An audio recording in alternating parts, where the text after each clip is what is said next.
Anh em nhìn nhá, ABS đây thắng là có nhá, chứ không giống Tài Thiên. Đây ra đây em quay đây ABS cho anh. Đấy.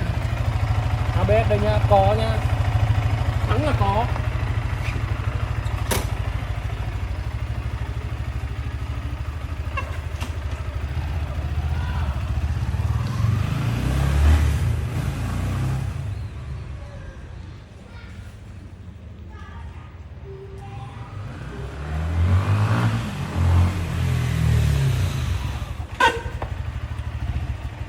Uy tín nhá. Thắng là có luôn nhá, chứ không phải là thắng giống Tài Thiên đâu. Ok anh em.